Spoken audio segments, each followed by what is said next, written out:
2017 से लेकर अब तक योगी सरकार लोकप्रियता के मामले में विपक्ष पर भारी पड़ती जा रही है और नंबर 1 पर आने के पीछे योगी आदित्यनाथ के कौन से ऐसे मंसूबे हैं जिसके आधार पर 2027 के विधानसभा चुनाव की पिच पूरी तरह से अभी से तैयार की जा चुकी है।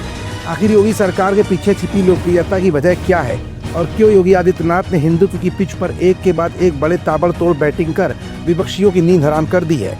ये कुछ ऐसे सवाल है जिनका जवाब अपनी आज के इस रिपोर्ट में हम आपको दिखाएंगे भी और बताएंगे भी। दरअसल 2017 से लेकर अब तक बीते 8 सालों में योगी आदित्यनाथ ने हिंदुत्व वोट बैंक के आधार पर अपनी छवि को मजबूत किया है, जबकि विपक्षी पार्टियां सीएम योगी आदित्यनाथ के इस एजेंडे के आगे दूर दूर तक कहीं भी टिकती नजर नहीं आ रही हैं। वहीं राजनीतिक विश्लेषकों का मानना है कि सीएम योगी आदित्यनाथ जिस तरह से हिंदुत्व के मुद्दे को उठा रहे हैं उसकी आलोचना करना किसी के लिए भी आसान नहीं रह गया है। दरअसल 2017 में यूपी की सत्ता बदलने के बाद से बुलडोजर और एनकाउंटर की कार्रवाइयों का मुद्दा गरमाया हुआ है। 2022 चुनाव में सीएम योगी आदित्यनाथ को बुलडोजर बाबा तक कह दिया गया था। यही वजह रही कि पिछले विधानसभा चुनाव में राम मंदिर के मुद्दे के साथ ही बुलडोजर और एनकाउंटर की गूंज की तले विपक्षियों के मुद्दे दबते हुए नजर आए और योगी सरकार ने दोबारा पूर्ण बहुमत की सरकार बना ली। लेकिन अब अयोध्या में भव्य दिव्य राम मंदिर का निर्माण हो चुका है।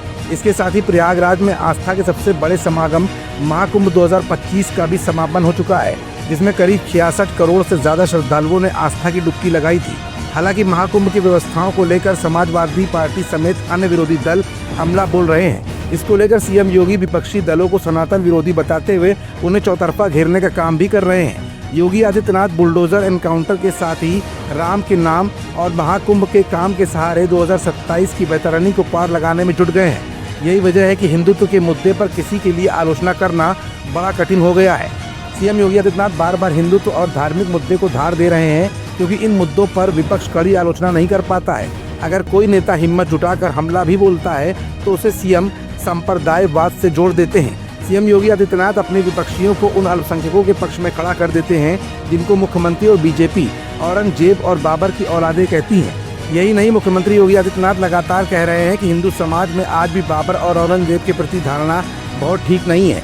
इसी का फायदा सीएम योगी आदित्यनाथ को लगातार मिलता भी आ रहा है। कुल मिलाकर 2027 के विधानसभा चुनाव में मुख्यमंत्री योगी आदित्यनाथ हिंदुत्व की राह पकड़कर महाकुंभ और तमाम धार्मिक कॉरिडोर के निर्माण का श्रेय लेते हुए मजबूती के साथ अपने कदम आगे बढ़ा रहे हैं, जिसके माध्यम से 2027 के विधानसभा चुनाव में भी हिंदुत्व का डंका बज सकता है।